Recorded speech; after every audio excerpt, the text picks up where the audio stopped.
What if I told you a $5 a month club turned thousands of one-person shows, zines, and live streamers into rivals of legacy media, quietly creating a new empire of tiny empires? Welcome to Unboxd Origins. I'm Howie, your resident science geek and accidental trivia sponge. And I'm Wyatt. I ask the big questions.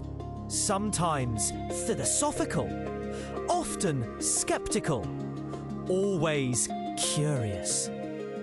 Today, we're digging into how did creator subscription platforms make micromedia the new media empire? Okay, timeline time, but not the boring kind. Think of this as a series of small explosions that cumulatively remade how media gets paid for. The first sparks were old school, donation buttons and PayPal links that let fans send money directly to creators. Then came the experimenters. Flatter in 2010 tried micro-donations across the web. Kickstarter, 2009, proved creators could fund projects directly. And Patreon arrived in 2013 because one musician, Jack Conte, was asking, in essence, how do I pay rent when YouTube gives me pennies? Patreon popularized the membership model for creators, recurring payments, tiers, and patron-only content. Around the same time, Justin TV spun off Twitch 2011, which added subscriptions and later introduced Bits Tipping, launched in 2016. Small, impulsive payments during live streams. Each of these pieces addressed different problems: funding, recurring revenue, live tipping. But together, they hinted at a new possibility: replace ads as the dominant monetization model with direct fan support. The second phase was the toolbox. Platforms built features that turned casual fans into paying communities. Membership tiers, gated posts, private Discord channels, patron-only live streams, early access, downloadable files, and merch integrations became standard. Technical enablers mattered as much as social mechanics. Stripe 2010 and improvements in payment APIs made recurring international subscriptions reliable and cheap to operate. Platforms like Substack 2017 turned newsletters into subscription products with simple paywalls and payment handling. Ko-fi let people tip creators for single acts of value. Gumroad and Memberful helped creators sell digital goods and manage subscribers.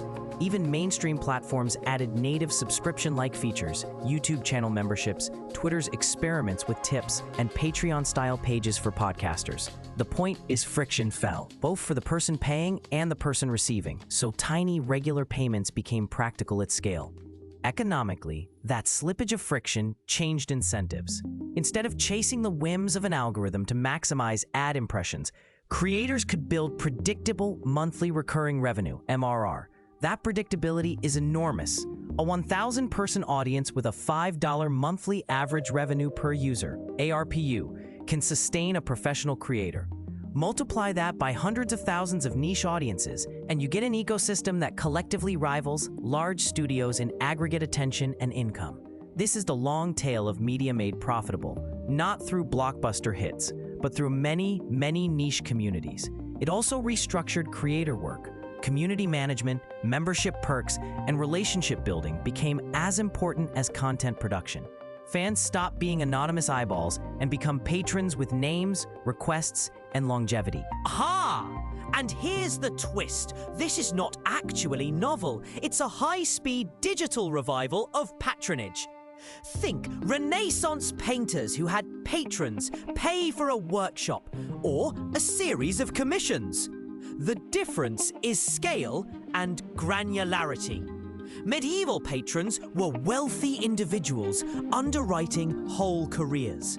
Our modern platforms have democratized patronage into thousands of micro-patrons, each paying a little. Technology turned once unscalable patronage into an economy that supports entire professions of small-scale creators. Exactly. That aha is crucial.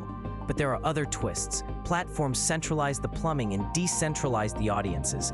Creators get infrastructure, payment processing, analytics, hosting, and discovery tools. But audiences fragment across dozens of membership silos and private communities. That fragmentation has two faces. On the positive side, it empowers niche voices and helps sustain journalism, podcasts, independent comics, and educators who couldn't survive on ad revenue. On the negative side, it creates discoverability and measurement headaches.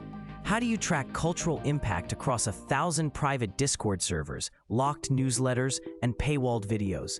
Advertisers and researchers lose line of sight, and a new class of intermediaries, newsletter curators, Discord moderators turned community managers, and aggregator apps, emerges to stitch the pieces together. Platform power is the final act in this origin story, and it's messy. The new model redistributed economic agency to creators, but it also centralized gatekeepers. Patreon, Substack, OnlyFans, Twitch, and YouTube all control terms, take a cut, and can change rules overnight. We've seen policy shocks, payment processors severing ties, platforms changing adult content rules, or tweaks to fee structures. And creators are often forced to diversify across multiple platforms or build direct mailing lists and personal shops as insurance. Monetization is now a balancing act. Subscriptions provide stability but create dependency. The platforms provide essential tools, but they also extract rent, platform fees, payment processing fees, and the indirect costs of being discoverable on a crowded stage. This dynamic created an industry of support businesses, merch companies, accounting services, and tech startups that help creators professionalize. Aha! Again!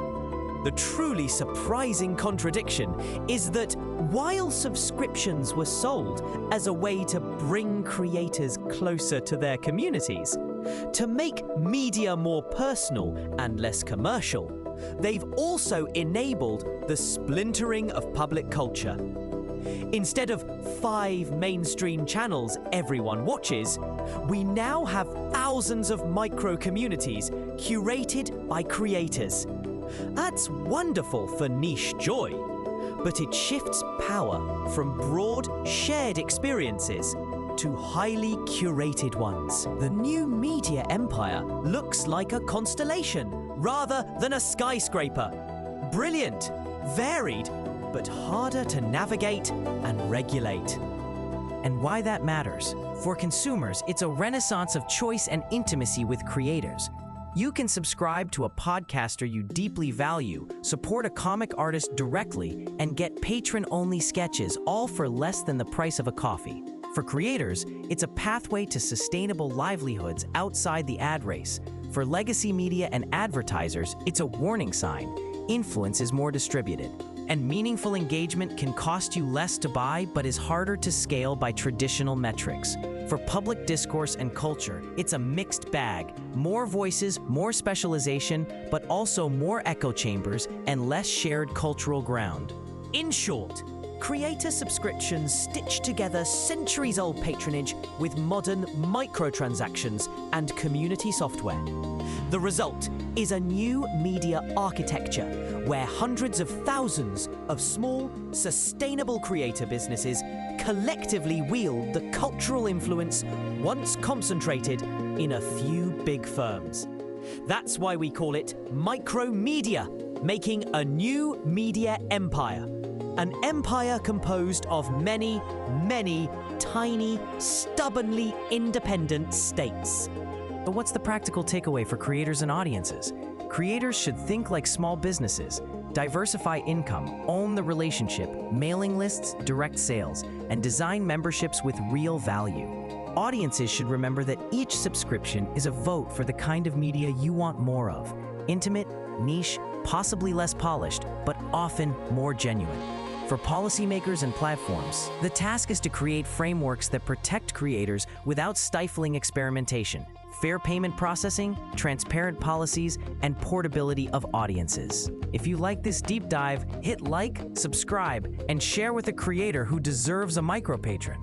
So, how did creator subscription platforms make micromedia the new media empire?